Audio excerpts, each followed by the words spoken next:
بسم الله الرحمن الرحيم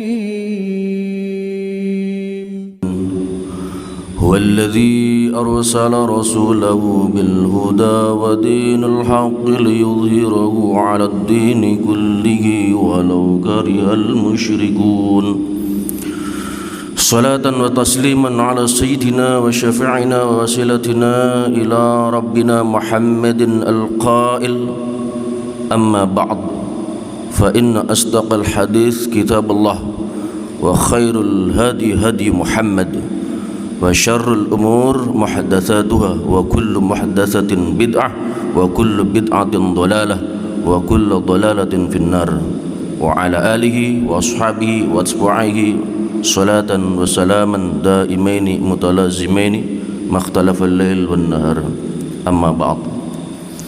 Para jamaah yang berbahagia, alhamdulillah saya bersyukur pada Allah Subhanahu wa taala. Kita semuanya bersyukur Allah Subhanahu wa taala masih memberikan kita kesempatan dalam keadaan sehat walafiat. Kita dibangunkan kembali, Pak, dihidupkan kembali setelah kita wafat, dimatikan oleh Allah untuk sementara, kemudian dibangunkan kembali, dan kita memulai pagi yang indah ini dengan bermunajat kepada Allah, bermunajat dengan menunaikan sholat berjamaah menghadap kepada Allah Subhanahu wa taala, memohon rahmat, ampunan dan keberkahan untuk kehidupan kita. Dilanjutkan dengan tafaqquh fiddin, mengkaji. Saya dapat tugas mengkaji risalah Ahlus Sunnah wal Jamaah, dan muqaddimah tadi itu muqaddimahnya kata pengantar ya daripada kitab risalah Ahlus Sunnah yang ditulis oleh Al-Imam Asy-Syaikh Muhammad Hasyim Asy'ari, pendiri Nahdlatul Ulama. Jadi kata pengantar tadi itu kesannya, wah ini orang sebelah ini ya, kullu bid'atin dhalalah wa kullu dhalalatin finnar. Ya, betul ya. Iya, pokoknya semua bid'ah itu mesti tersesat dan semua yang tersesat mesti masuk ke neraka. Wah ini orang sebelah ini. Ternyata Mbah Hasyim punya kitab. Beliau itu orang alim, Pak. Beliau itu dengan pendiri Muhammadiyah itu seperguruan, ngaji bareng, berguru bareng sama guru yang sama. Tetapi kemudian punya cara dalam membangun masyarakat, dalam berdakwah. Kalau Kiai Muhammad Dahlan mendirikan Muhammadiyah, kemudian Hadratus Syekh Hasyim Asy'ari mendirikan Nahdlatul Ulama, sekaligus mendirikan pesantren namanya pesantren Tebu Ireng. Tebu Ireng itu nama kampung, bukan nama pesantren. Jadi pesantren-pesantren ulama-ulama dulu, Pak, itu yang dikenal itu adalah kampungnya, bukan nama pesantrennya, bahkan bukan nama orangnya, pendirinya bahkan enggak dikenal. Kayak Lirboyo itu apa, Pak? Lirboyo itu nama kampung Lirboyo di Kediri. Nama pesantrennya Hidayatul Mubtadiin, Hidayatul Mubtadiin. Yang dikenal oleh masyarakat itu Lirboyonya, bukan nama orangnya, bukan nama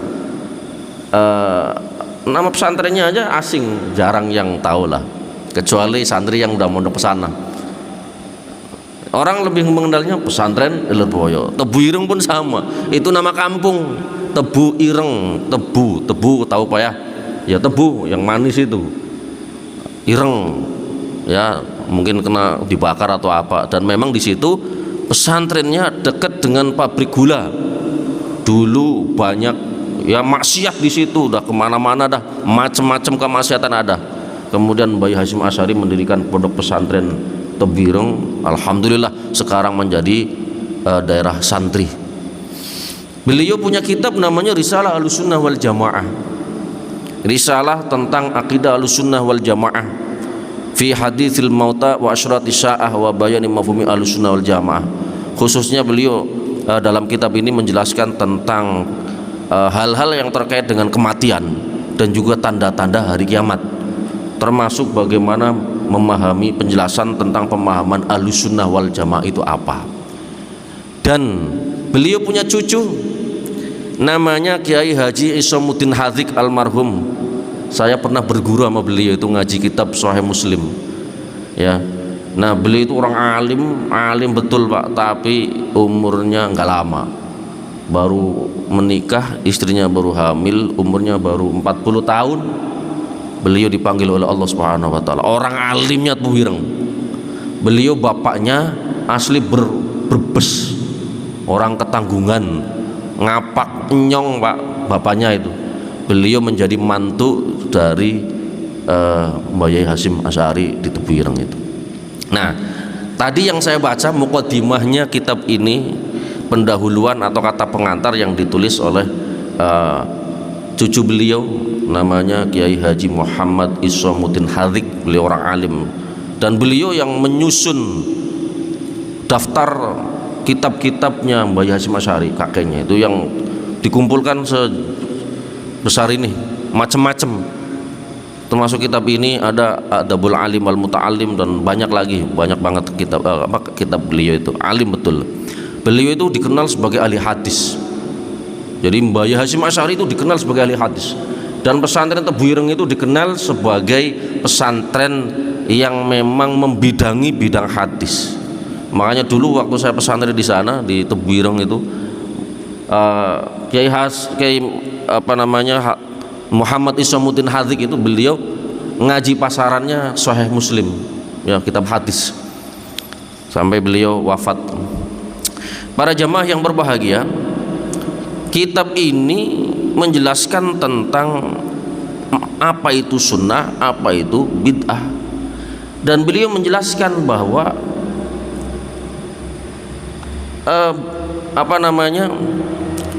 sunnah secara panjang lebar, bid'ah itu apa, dan pengikut beliau, ajaran beliau.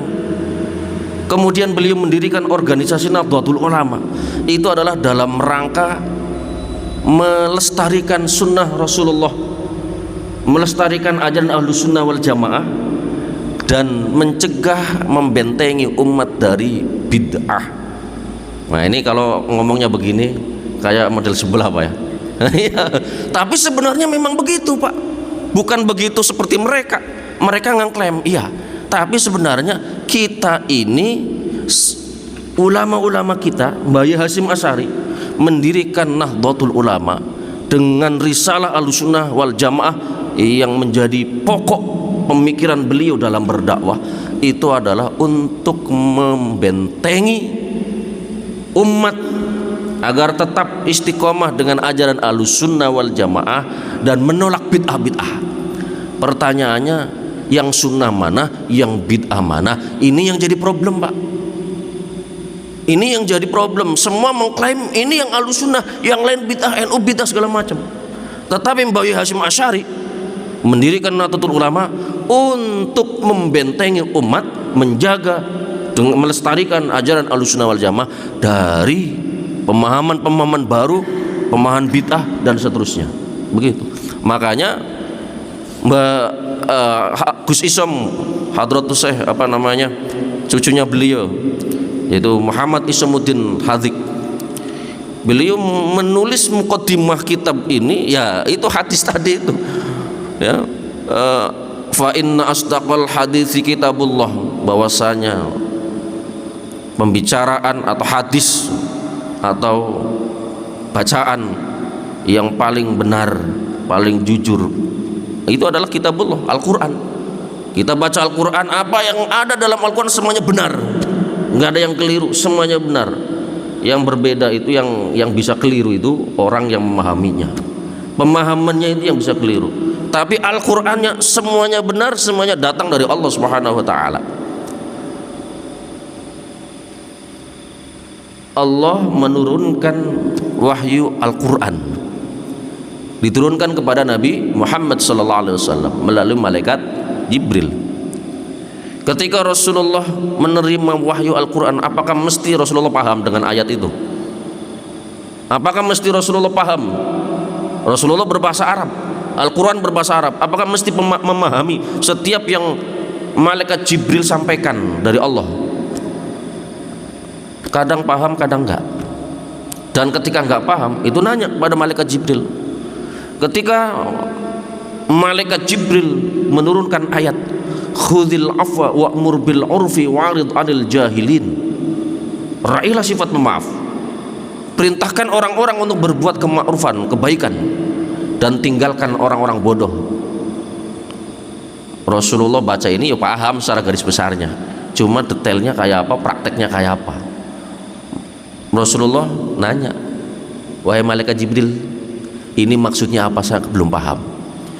Kira-kira malaikat Jibril ditanya begitu bisa jelasin nggak? Paham nggak? Yo seharusnya paham, tapi ternyata di situ nggak paham, nggak paham. Akhirnya beliau pamit, waduh ya Rasulullah, saya belum paham ini maksud dan tujuan daripada ayat ini. Mohon maaf, saya permisi dulu, mau ngaji lagi. Ngaji sama siapa Pak? Hah? Malaikat Jibril ngaji sama siapa? Ya sama yang ngasih tugas, yaitu Allah Subhanahu wa ta'ala. Akhirnya beliau pergi dari Rasulullah. Nah begitu sudah tahu jawabannya, sudah dijelaskan oleh Allah Subhanahu wa ta'ala maksudnya apa, kemudian malaikat Jibril datang lagi kepada Rasulullah. Kemudian malaikat Jibril menyampaikan penjelasan maksud daripada ayat tadi. Apa itu? Kata beliau, innallaha, sesungguhnya Allah ya'muruka, memerintahkan kepadamu, antasiluman qata'aka, untuk menyambungkan tali silaturahmi kepada orang-orang yang telah memutuskan silaturahmi kepadamu. Wa an tu'ti man haramaka, dan engkau memberikan bingkisan, hadiah, oleh-oleh kepada orang yang telah menghalangi, yang telah pelit, tidak mau memberi, tidak mau senyum pun gak mau, kamu kasih. Wa ta'fu amman zalamaka, dan engkau diperintahkan untuk memaafkan kepada orang yang telah mendolimi kepadamu. Ini Rasulullah baru paham. Oh iya, makanya kemudian Rasulullah mengajarkan kepada para sahabat. Sahabat paham gak? Enggak. Nanya kepada Rasulullah, maksudnya apa? Kan begitu.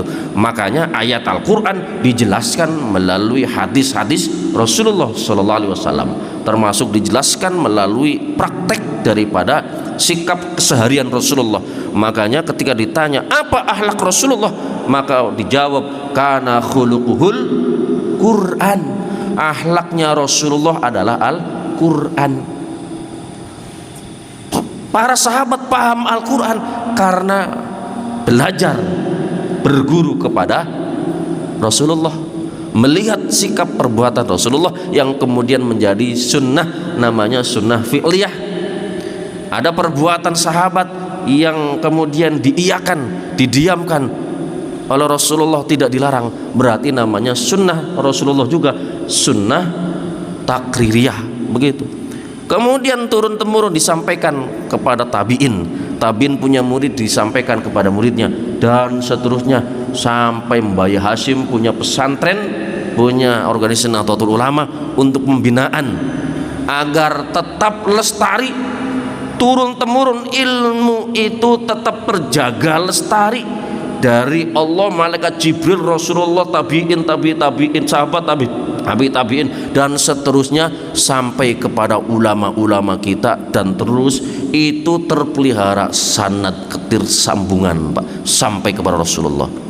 Maka ketika ada pemahaman-pemahaman yang menyimpang, yang tidak sesuai dengan Al-Quran dan As-Sunnah, tidak sesuai dengan apa yang diajarkan oleh para ulama-ulama dulu, salafus soleh, diwariskan kepada ulama-ulama kita, maka itu adalah bid'ah. Begitu.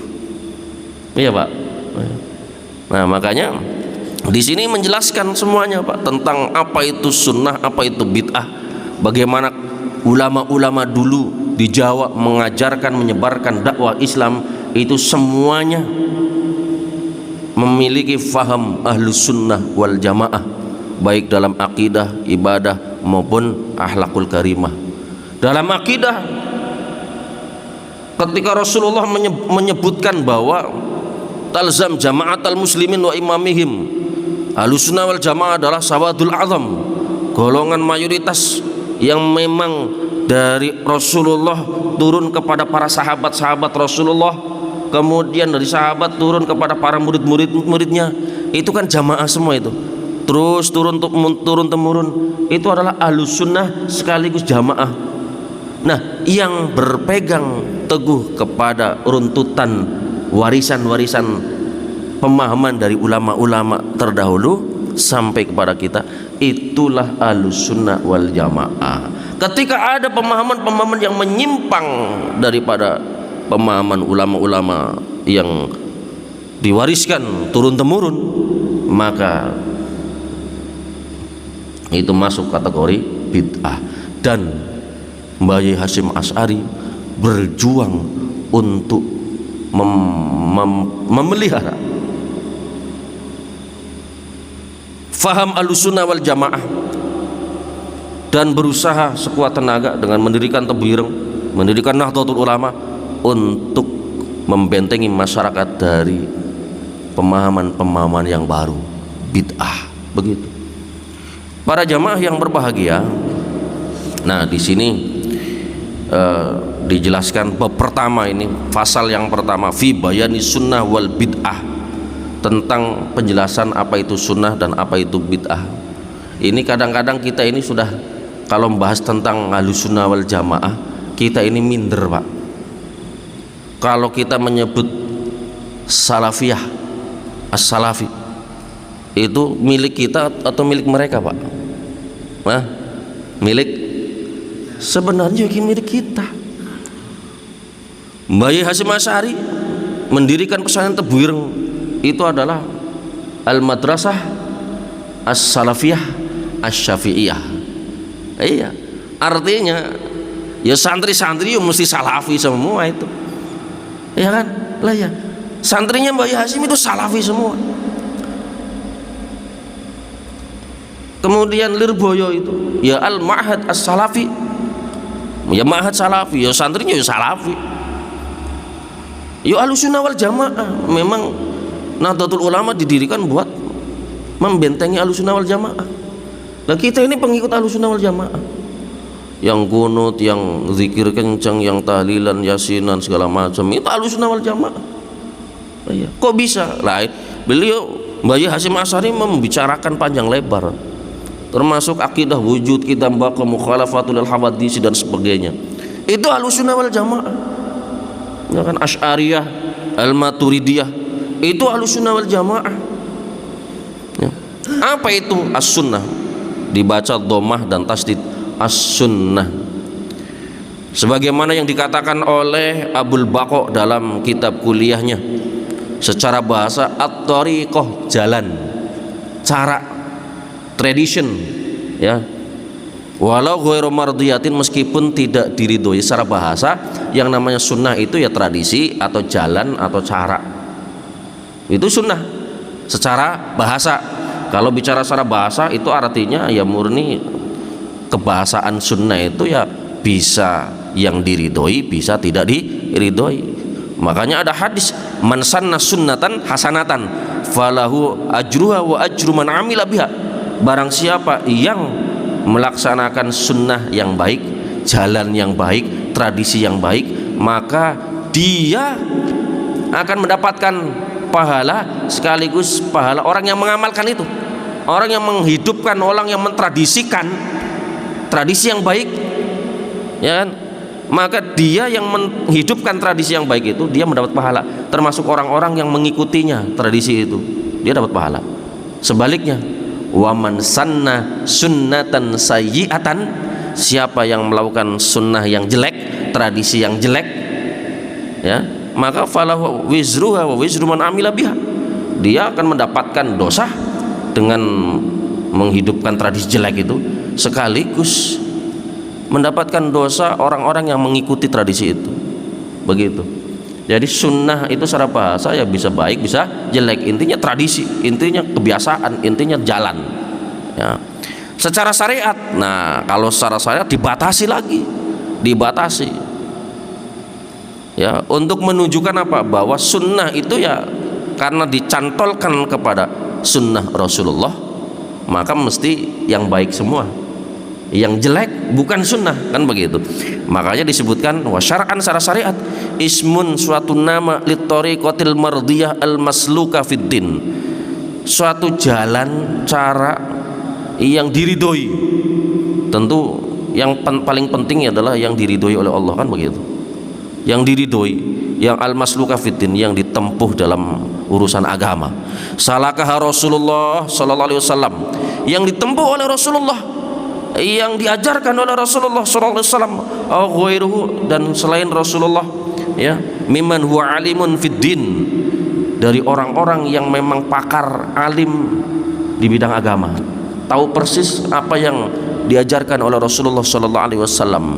Seperti siapa? Kas-sahabah radhiyallahu anhu, sebagaimana para sahabat hidup melihat Rasulullah sallallahu alaihi wasallam, mereka dengan bersyahadat asyhadu an la ilaha illallah wa asyhadu anna muhammadar rasulullah, beriman kepada Rasulullah, cinta kepada Rasulullah, mereka melihat Rasulullah hidup, ya, mendapati kehidupannya Rasulullah, bersama Rasulullah, pernah nyantri bersama Rasulullah, maka mereka adalah sahabat.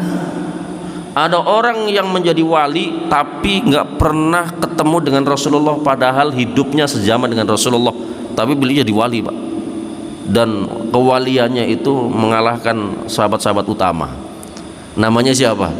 Namanya Uwais Al-Qarani. Uwais Al-Qarani itu wali, hidupnya sejaman dengan Rasulullah, sangat cinta Rasulullah, ya kan, sampai-sampai beliau dari Yaman minta izin kepada ibunya untuk ketemu dengan Rasulullah ke Madinah. Dengan susah payah sampai ke Madinah, ternyata Rasulullah kagak ketemu dengan Rasulullah karena ada di luar kota. Teringat oleh pesan ibunya, kalau sudah sampai kasihan emakmu langsung pulang. Akhirnya ketemu Nabi dulu, nunggu, tapi kasihan emak, apa pulang dulu demi emak tapi nggak ketemu Rasulullah. Ketemu Rasulullah berarti jadi sahabat, kalau nggak ketemu berarti bukan sahabat, ya kan, tapi demi emak. Nah, kira-kira gimana? Nah, itu situasi yang berkecamuk itu. Kira-kira kalau bapak lebih pengennya ketemu Rasulullah tapi nggak sesuai, nggak ngikutin pesan emak, atau ngikutin pesan emak tapi nggak ketemu Rasulullah, kira-kira gimana, Pak? Angel kan? Dilema betul itu, udah dari jauh-jauh sampai kepada Madinah nggak ketemu.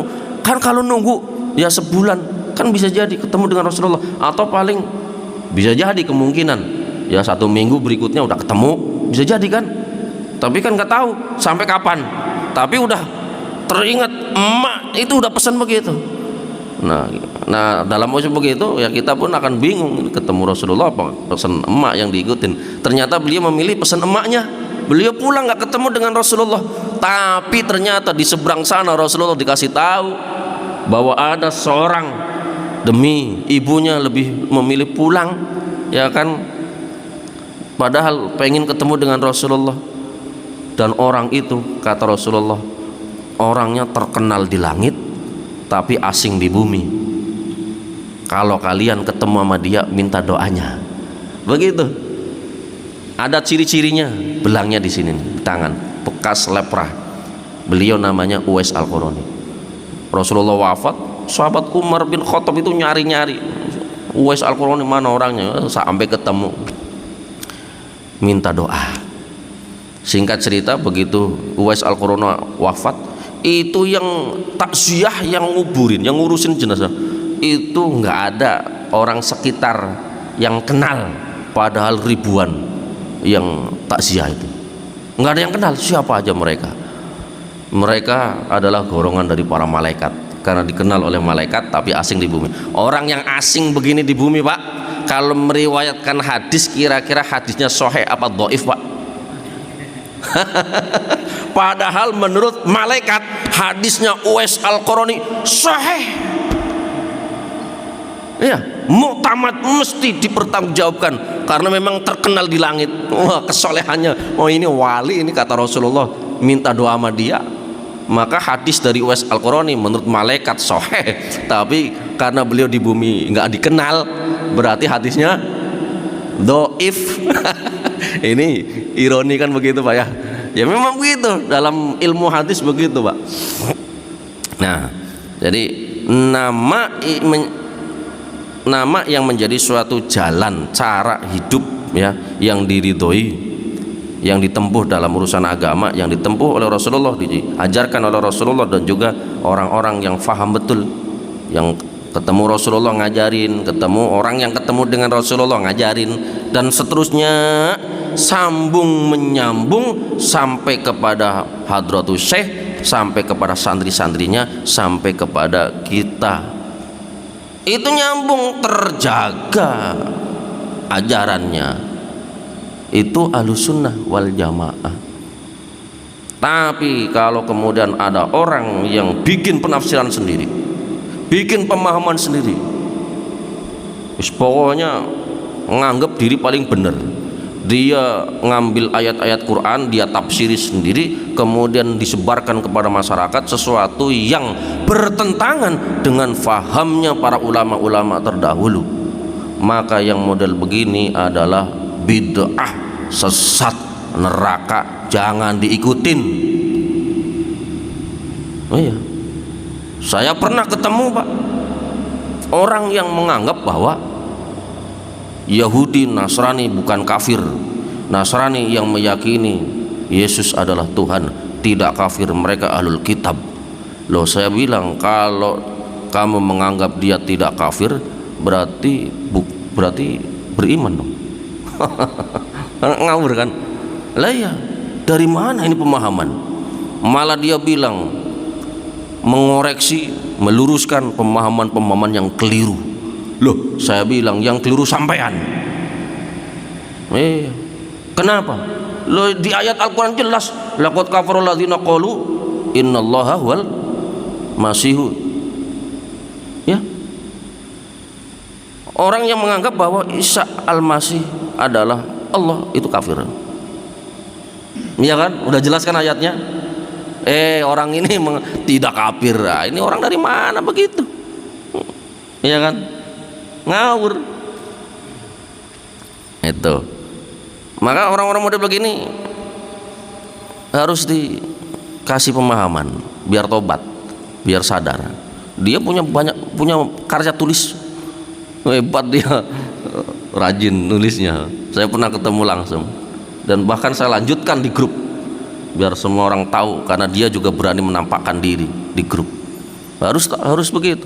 Mbah Yai Hasyim dan ulama-ulama terdahulu Pak itu tegas dalam membentengi Ahlussunnah wal Jamaah daripada pemahaman-pemahaman bid'ah. Makanya ulama-ulama dulu banyak yang kemudian meluangkan waktunya, di samping ngajar beliau menulis kitab, atau santrinya pada menulis kitab pemahaman daripada guru-gurunya untuk membentengi akidah Ahlussunnah wal Jamaah. Makanya Imam Abu Hanifah Nu'man bin Thabit Al-Kufi punya banyak kitab-kitab terkait akidah. Ada Fiqhul Akbar, ada Al-Wasiyah, ada Fiqhul Absat, dan seterusnya. Kemudian turun kepada murid-muridnya. Ada Imam Abu Ja'far At-Tahawi punya kitab namanya Aqidah At-Tahawiyah, Aqidah Ahlussunnah wal Jamaah. Beliau meramu, menulis, mengumpulkan pemahaman-pemahaman para ulama-ulama fuqahaul millah, ahli fikih, ahli ya pakar lah, ulama-ulama agama ini. Akidahnya bagaimana, khususnya Abu Hanifah Nu'man bin Thabit Al-Kufi, Abu Yusuf Yaqub bin Ibrahim Asy-Syaibani, dan Muhammad bin Hasan Asy-Syaibani. Nah, beliau ulama-ulama muridnya Imam Abu Hanifah yang hebat-hebat. Nah, Imam Syafi'i juga begitu, Imam Maliki juga begitu, sama membentengi umat dari orang-orang yang menyimpang. Di majelisnya Imam Malik ada orang datang, wahai Imam, tsumma istawa alal arsy, Allah itu istawa alal arsy. Kemudian orang ini iseng nanya, dan isengnya itu nanyanya itu karena memang pemahamannya keblinger. Dia nanya apa? Kaifa istiwa'uhu, bagaimana Allah beristiwa. Loh, kok malah nanya bagaimana Allah beristiwa? Kalau ada orang yang bertanya bagaimana Allah beristiwa, itu artinya dia membayangkan bahwa istiwanya bagi Allah itu seperti makna istiwanya bagi makhluk yang artinya duduk, bertempat dan seterusnya, sehingga membutuhkan bagaimana, pengen tahu caranya gimana. Orang begini, Imam Malik ketika mendengarkan pertanyaan begitu langsung wajahnya cemberut, sedih, menundukkan wajahnya. Kemudian beliau menyampaikan kepada murid-muridnya, keluarkan orang ini, keluarkan orang ini. Begitu. Ini jelas pemahaman rusak. Hanya bertanya kaifa istiwa'uhu, bagaimana istiwanya Allah.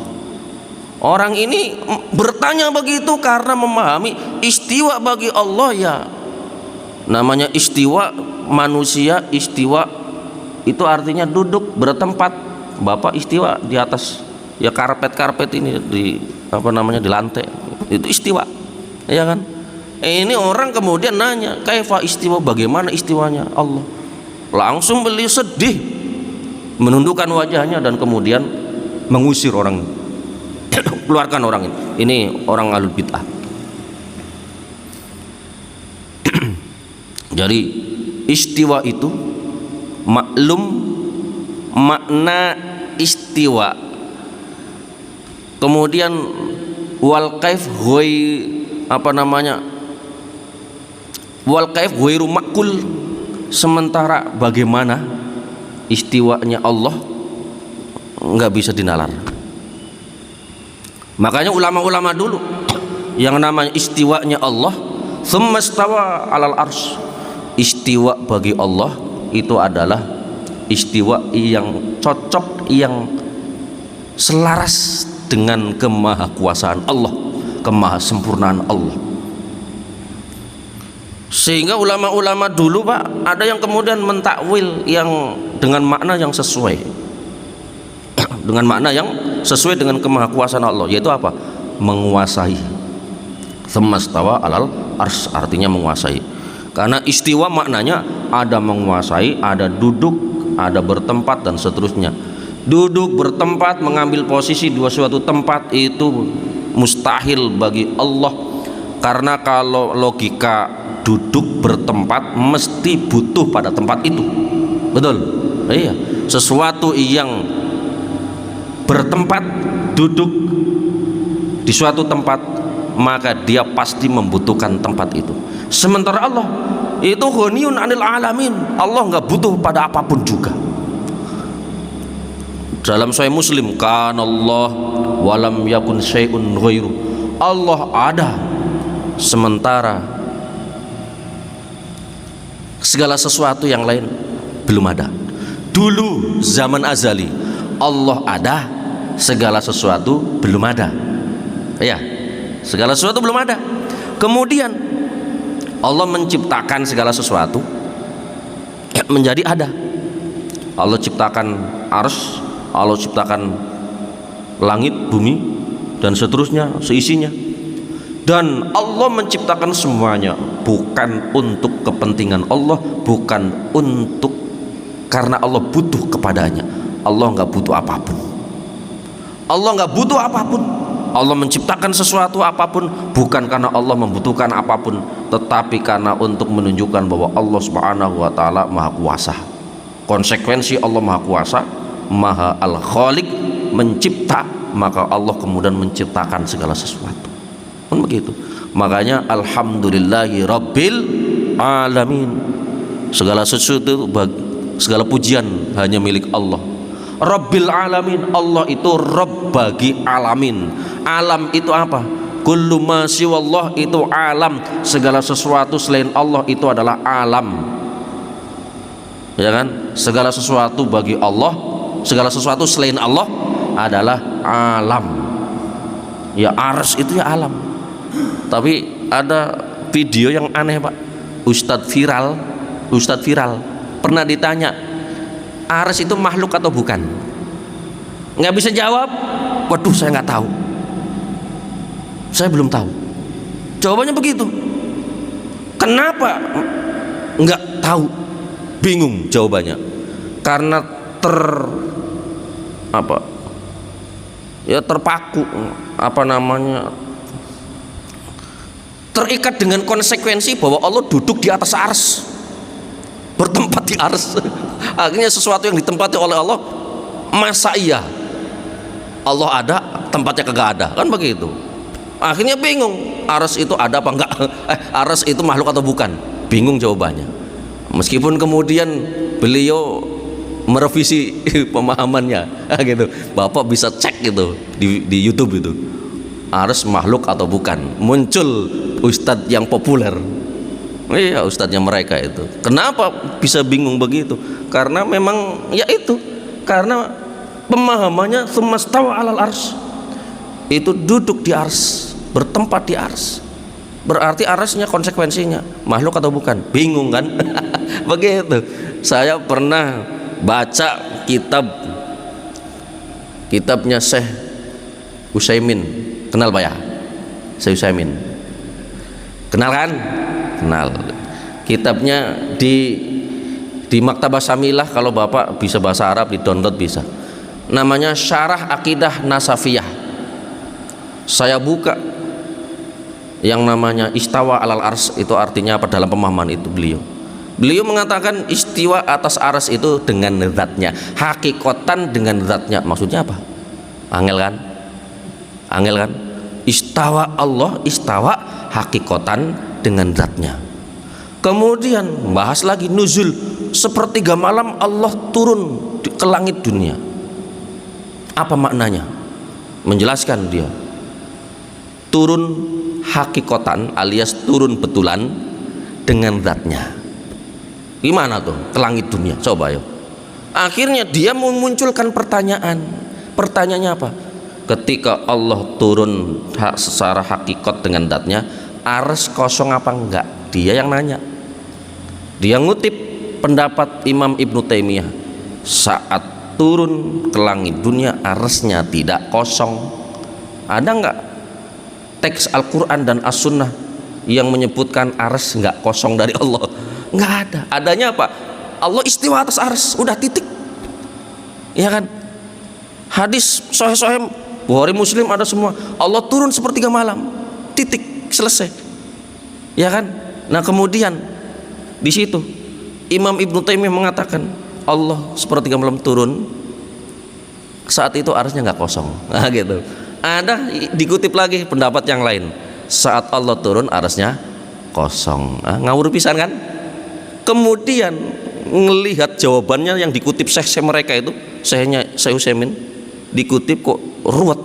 Akhirnya ditulis lagi, ini pertanyaan bid'ah, jawabannya juga bid'ah, yang terbaik jangan tanya.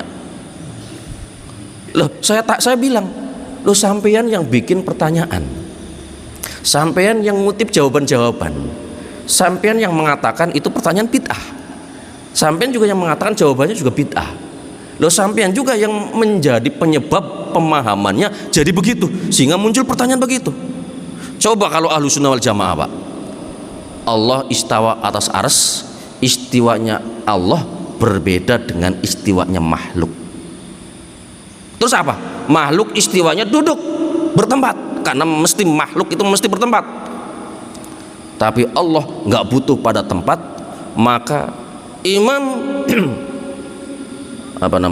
Imam Abul Hasan Al-Asy'ari ya punya kitab namanya Al-Ibanah. Saya baca, saya punya kitab, ternyata saya beli edisinya palsu semua, 2 kitab beda terbit, itu membahas tentang istiwa. Saya sinkronkan dengan yang di di Maktabah Samilah. Maktabah Samilah itu termasuk ya sudah sortir juga sama mereka sebenarnya itu, karena itu produknya mereka itu. Tapi aneh, yang di Maktabah Samilah lengkap, yang di terbitan Istawa alal ars itu banyak, hampir 1 halaman itu dihilangkan. Yang dihilangkan itu yang kemudian menjadi pemahaman akidah Asy'ariyah. Allah istawa alal arsy bukan dalam pengertian bertempat, bukan dalam pengertian duduk, tapi istawa yang sesuai dengan zat Allah, dengan kemahakuasaan Allah. Begitu. Ini dihapus semua. Saya cari lagi, judulnya sama. Ada yang di sini dihapus, di sini muncul, tapi ada yang sebagian tadi itu yang banyak itu yang kalimat itu ada di dalam kitab Qawaidul Aqaidnya Imam Al-Ghazali, itu dihapus. Dan itu kalimatnya persis sama, Pak. Jadi intinya Allah Allah turun sepertiga malam, tidaklah menjadi dekat dengan bumi, ya kan, sebagaimana Allah istawa alal arsy, tidaklah Allah jauh dari bumi. Begitu. Artinya apa? Allah istawa alal arsy bukan dalam pengertian bertempat, Allah turun sepertiga malam ke langit dunia bukan dalam pengertian berpindah tempat dari atas ke bawah. Begitu. Terus bagaimana? Pokoknya yakini Allah istawa alal arsy, yakini Allah turun sepertiga malam, dan jangan tanya macam-macam. Begitu. Dan yakini Allah ada tanpa bertempat. Ini keyakinan Ahlussunnah wal Jamaah, Pak. Dijaga betul oleh Imam Syekh Hadratus Syekh Hasyim Asy'ari. Ya, dipertahankan betul pemahaman begitu. Dan orang Jawa ketika orang-orang awal-awal datang dakwah, kemudian menyebar dakwah Wali Songo, semuanya adalah Ahlussunnah wal Jamaah, akidahnya Asy'ariyah atau Maturidiyah. Kalau Asy'ariyah itu kan Imam Asy'ari, Pak ya. Al-Maturidiyah Imam Abu Mansur Al-Maturidi. Abu Mansur Al-Maturidi itu konsepnya nyambung kepada Imam Abu Hanifah, nyambung kepada murid-muridnya Imam Abu Hanifah, termasuk Imam Abu Ja'far At-Tahawi di dalam kitabnya beliau Aqidah At-Tahawiyah, sama persis. Makanya Imam As-Subki dalam kitab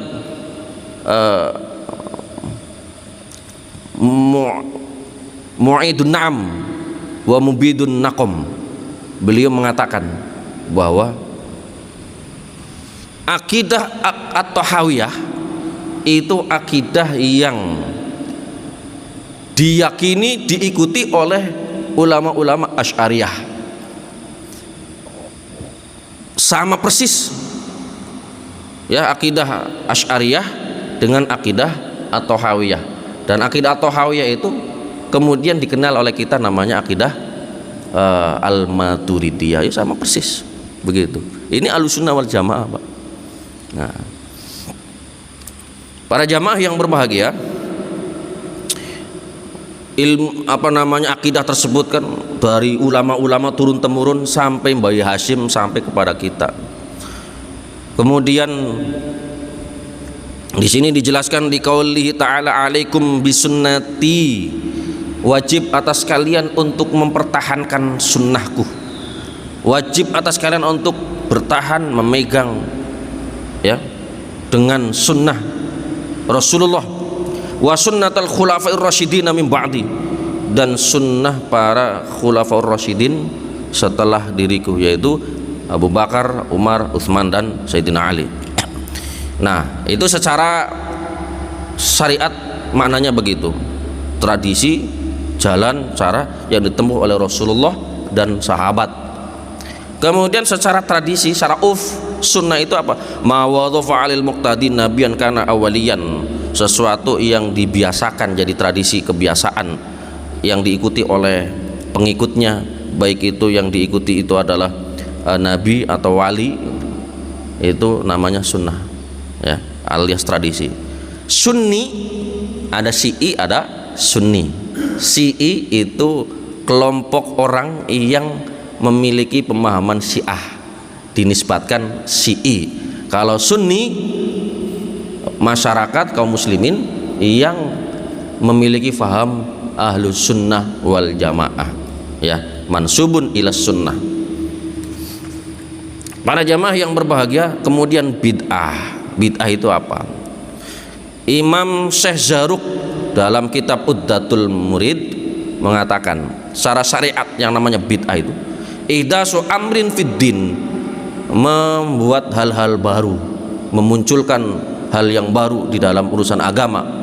Yusbiu ayyakuna minhu wa laysa minhu, yang mana itu adalah yang serupa bagian dari agama padahal bukan. Bagian dari agama tapi bukan.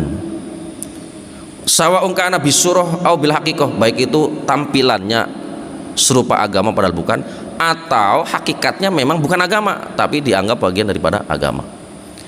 Liqaulihi sallallahu alaihi wasallam, berdasarkan sabda Rasulullah, man ahdasa fi amrina hadza ma laysa minhu fawaradun, barang siapa yang melakukan hal-hal yang baru, membuat hal-hal yang baru dalam urusan agama ini yang bukan bagian daripada agama, fawaradun, maka itu tertolak.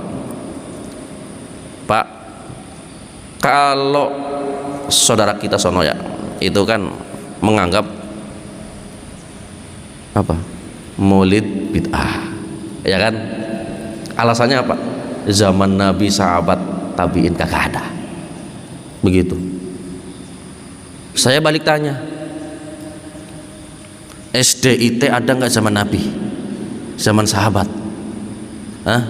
Ada nggak? Kalau nggak ada, adil dong dalam memutuskan hukum ketetapan. Kalau maulid karena nggak ada zaman Nabi, sahabat, berarti bid'ah, berarti SDIT, SMPIT, SMAIT, perguruan tinggi dan seterusnya itu bid'ah juga. Betul nggak itu? Hah? Betul kan? Iya, adil dong. Nah, kemudian di sini wa qauluhu sallallahu alaihi wasallam, sabda Nabi, wa kullu muhdatsatin bid'ah, setiap hal yang baru dalam urusan agama itu bid'ah. Waqad bayanal ulama telah menjelaskan makna dalam dua hadis tadi, kembali kepada perubahan hukum ya biiktod, yang mana sesuatu yang bukan ibadah tapi dianggap sebagai sebuah ibadah, sesuatu yang bukan agama tapi dimasukkan sebagai bagian daripada agama ya. Dan seterusnya. Nah, para jamaah yang berbahagia, bid'ah itu kalau ulama-ulama dulu salafus saleh itu lebih konsen untuk membentengi sunnah dari sisi akidah,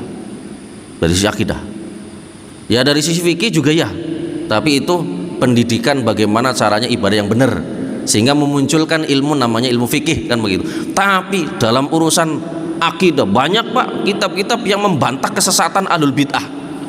Banyak ulama-ulama kita, ulama-ulama dulu salafus saleh ya menyusun kitab-kitab, termasuk Imam Abul Hasan Al-Asy'ari, termasuk Imam Abu Hanifah sendiri banyak merumuskan kitab-kitab. Termasuk begini, Imam Ahmad bin Hambal itu orang yang sangat tegas dalam urusan bid'ah, mempertahankan sunnah.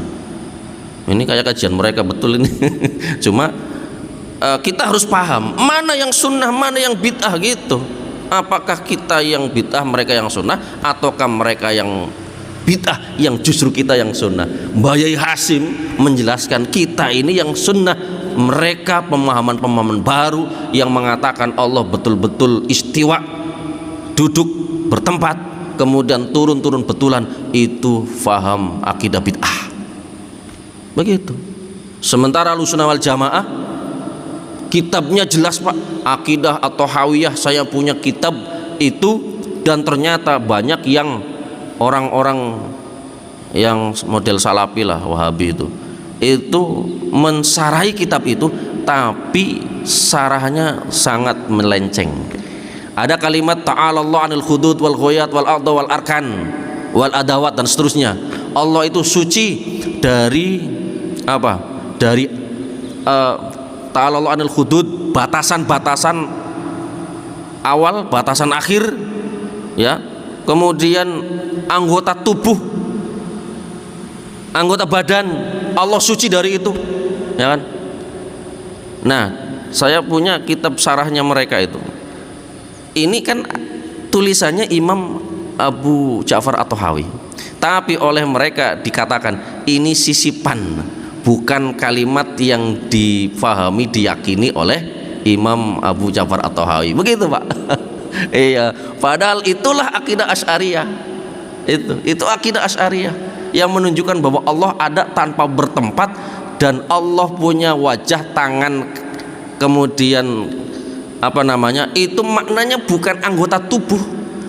Ya, wajhullah kullu syai'in halikun illa wajhah. Segala sesuatu binasa kecuali wajah Allah. Wajah Allah di situ maknanya bukanlah wajah anggota tubuh. Begitu. Ulama-ulama dulu memahaminya begitu. Kemudian yadullah fawqa aydihim, tangan Allah ada di atas tangan mereka. Manusia punya tangan, betul. Allah punya sifat yad, tangan ada, iya kalimatnya ada. Tapi maknanya bukan tangan anggota tubuh. Begitu. Ulama-ulama dulu kitab-kitabnya banyak seabrek Pak. Saya bisa sampaikan itu kitab-kitabnya yang menjelaskan makna begitu.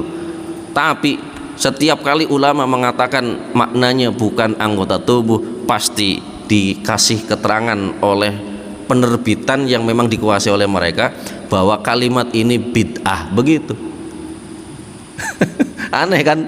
Padahal semua ulama ahli hadis, ahli tafsir, akidah lah, itu mesti pemahamannya begitu. Ya. Kemudian makanya mana sunnah mana bid'ah, yang lurus Allah ada tanpa bertempat, tanpa menempati pada ars, tapi istiwa pada ars. Allah turun sepertiga malam, turun tanpa berpindah tempat karena Allah tidak bertempat. Terus bagaimana? Jangan nanya bagaimana, udah yakini aja udah. Itu pemahaman Ahlussunnah wal Jamaah. Begitu. Ya, sementara yang bertentangan dengan faham ini itu ahlul bid'ah. Nah, tetangga kita mengkritiknya, Asy'ariyah itu memiliki faham Allah ada di mana-mana. Salah Pak.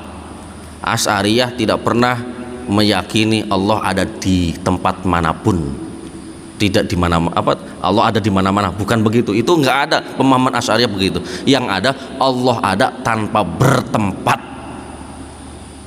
tanpa menempati tempat apapun. Itu benar, itu mensucikan Allah, ya kan? Kalau mereka mengkritiknya, wah mereka kalau Allah nggak di atas berarti Allah di mana-mana, berarti ada di WC, ya gitu. Itu mesti kritikannya begitu. Padahal itu bukan paham Asy'ariyah. Asy'ariyah memiliki paham Allah ada tanpa bertempat, istiwanya Allah bukan bertempat, nuzulnya Allah, turunnya Allah bukan berpindah tempat. Terus bagaimana? Ya sudah, imani Allah istiwa, Allah turun sepertiga malam, banyakin doa di sepertiga malam, tanpa memahami Allah turun betulan, berpindah dari tempat ke tempat yang lain. Kenapa? Karena kalau itu yang dilakukan pemahamannya begitu, rusak. Kenapa rusak? Sepertiga malam itu setiap putaran bumi mesti ada. Lah terus sepertiga malamnya kan jadi ada terus, berarti di bumi terus gitu kan. Nah itu, jadi rancu kacau semuanya. Tapi Ahlussunnah wal Jamaah membentengi itu dengan mengatakan Allah ada tanpa bertempat. Allah ciptakan arsnya bukan untuk ditempati, karena Allah nggak butuh pada tempat. Ya, Allah menciptakan ars untuk menunjukkan bahwa Allah maha kuasa atas segala sesuatu. Begitu. Nah para jamaah yang berbahagia, barang man ahdasa fi amrina hada ma laysa minhu fa waraddun. Ada dalam akidah itu tadi, semisal meyakini Allah bertempat kemudian turun-turun betulan, itu bid'ah. Bid'ah. Kemudian dalam fikih Pak, contoh di Jawa Timur, Malang pernah ada yang namanya sholat dua bahasa. Ya, Bismillahirrahmanirrahim, dengan menyebut nama Allah yang maha pengasih lagi maha penyayang. Keren kan Pak ya? Masuk akal nggak kira-kira? Kita orang Indonesia biar paham dong, ya kan? Orang Arab kan orang ya pakai bahasa Arab, wajar lah. Kita orang Indonesia biar mereka paham, tambah khusyuk. Masuk akal. Bapak khutbah Jumat pakai bahasa Indonesia? Iya. Kenapa bisa? Ya kan? Itu kan ibadah. Iya, ibadah. Nah, terus kok kenapa sholat nggak bisa? Ayo. Nah, mereka punya pemahaman begitu. Kan diprotes oleh para ulama. Itu bid'ah, nggak bener. Kenapa? Karena Rasulullah nggak ngajarin begitu. Rasulullah membatasi tata cara sholatnya. Sallu kama ra'aitumuni usolli, sholatlah kalian sebagaimana aku melakukan sholat. Maka para sahabat ngelihat, memantau Rasulullah cara sholatnya bagaimana, ikutin begitu. Sampai akhirnya ini jadi pemahaman betul oleh para sahabat. Pokoknya ikutin dah. Kalau nggak tahu bacaan apa Rasulullah tanya, ya Rasulullah setelah takbiratul ihram jenengan kok diam sejenak, jenengan baca apa? Saya baca Allahumma ba'id baini wa baina khotoyaya dan seterusnya. Kemudian mereka ngamalin karena itu yang dipraktikkan oleh Rasulullah. Kemudian ada juga yang mengamalkan Allahu akbar kabiru walhamdulillahi katsira, dan itu juga dari Rasulullah dan seterusnya, kan begitu. Inni wajhatu wajhi lilladzi fatara samawati, itu semua yang ngajarin Rasulullah, udah amalin, kan begitu. Dan pokoknya yang dilakukan Rasulullah, yang dicontohkan Rasulullah, amalkan, itulah cara sholat yang benar. Sampai-sampai pernah Rasulullah sholat jamaah pakai sandal, sandalnya dilempar saat Rasulullah sholat. Para sahabat pada ngelempar sandal semuanya. Begitu selesai salam, Rasulullah nanya, loh sampean kok tadi pada lempar-lemparan sandal? Mereka paham cara jawabnya. Ya Rasulullah, kan jenengan ngajarin sholat seperti jenengan sholat, kami melihat sampean itu ngelempar sandal sambil sholat. Loh saya lakukan itu. Rasulullah senyum. Beliau kemudian menjelaskan, tadi pas saya sholat, malaikat Jibril datang mengabarkan kepada saya bahwa sandal jepit saya tadi nginjak telek kotoran. Jadi karena sholat harus suci, maka itu kotorannya harus dibuang, makanya sandalnya dilempar. Itu artinya nggak boleh yang namanya sholat sambil lempar-lemparan sandal. Apalagi ketika kita sholatnya di sini, Pak ya. Ini jangan mentang-mentang habis ngaji begini Rasulullah sholat pakai sandal. Akhirnya bapak ibu sholatnya pakai sandal di masjid begini. Apa yang terjadi? Dilempar sandal oleh marbot. Kan begitu. Iya, itu namanya nggak paham. Ini terus Pak ya. Iya, sampai jam 6. Apa gimana ini? Iya. Para jamaah yang berbahagia, makanya itu bid'ah, dibentengi oleh Rasulullah. Sholat harus ngikutin Rasulullah. Tapi kalau Jumatan, khotib Jumat, khutbah itu ada wasiat takwa. Wasiat takwa, semua rukun-rukun harus berbahasa Arab karena memang Rasulullah begitu. Tapi untuk wasiat takwanya, setelah bahasa Arabnya wasiat takwa itu ada penjelasan dikit, jangan banyak-banyak begitu. Boleh pakai bahasa Indonesia, boleh pakai bahasa masing-masing. Zakat karena kaitannya dengan masyarakat, maka ada kontekstualitas. Rasulullah zakat pakai kurma, pakai apa? Pakai apa namanya? Gandum, karena makanan pokoknya adalah roti. Bapak kalau makan roti udah makan belum? Nah, kalau sudah makan nasi, udah makan. Itu artinya zakat fitrah di sini mesti pakai beras. Ada nggak contoh dari Nabi pakai zakat fitrah pakai beras? Kagak ada. Tapi kok ulama mengesahkan? Iya, ada ilatnya. Nah, ini beda lagi Pak. Bukan bid'ah, ini memang begitu sunnah, ada kontekstualitas. Tapi sholat dibatasi, shollu kama ra'aitumuni usolli, nggak bisa dimacem-macemin. Termasuk haji, khudhu anni manasikakum, nggak bisa dimacem-macemin. Meskipun dulu pernah ada jil mengatakan al hajju asyurum ma'lumat, haji itu banyak bilangan bulannya, bukan cuma Dzulhijjah, berbulan-bulan. Maka boleh dong melaksanakan haji di bulan sebelum Dzulhijjah. Saya bilang, coba ente lakukan, bisa nggak? Berani nggak? Ahli bid'ah yang pertama iya kan? Yang mesti, karena Rasulullah membatasi apa? Al hajju arafah, berarti ya membatalkan semua yang mereka pahami. Itu Pak ya. Nah, terus bagaimana dalam kaitan dakwah? Dakwah itu silahkan, balighu anni walau kana ayah. Yang namanya SD itu dimunculkan sesuai dengan konteks kemasyarakatannya, bikin sekolah macam-macam, ya kan? Maka di situ intinya yang penting bagaimana diisi dengan ajaran yang benar, jangan ajaran yang menyimpang. Kemudian dakwah juga dalam kemasyarakatan bisa mengadakan peringatan-peringatan, itu dalam konteks dakwah, maka itu bukan bid'ah. Paham Pak ya? Termasuk yang bid'ah itu sholat suruk Pak. Sholat suruk ada Pak di sini Pak. Suruk itu waktu yang dilarang oleh Rasulullah melaksanakan sholat. Sesuatu yang dilarang oleh Rasulullah kok dilakukan, itu artinya sholatnya tidak sah alias batal. Itu suruk Pak. Ini masih suruk ini, ya kan? Nanti sebentar lagi isrok namanya, awal waktu duha, 20 menit alias sepertiga jam dari syuruk, dari terbitnya matahari, batas akhir sholat subuh, waktu sholat subuh batas akhirnya terbit matahari, sampai pada ya 20 menitan setelah itu namanya isyrok alias awal waktu sholat duha. Itu baru sholat yang diperintahkan oleh Rasulullah. Sebelum itu ketika baru muncul dilarang oleh Rasulullah. Setelah Bapak sholat subuh berjamaah dilarang melaksanakan sholat sunnah. Itu artinya kalau Bapak ngada-ngadain sholat sunnah setelah subuh atau ketika sholat suruk, ya Pak, waktu suruk baru muncul matahari kok sholat sunnah di situ, itu termasuk apa? Iya, termasuk bid'ah juga, nggak sah sholatnya, batal. Kenapa? Rasulullah melarang sholat di waktu itu. Inna syamsa tatlu baina qarnay syaiton, kata Nabi.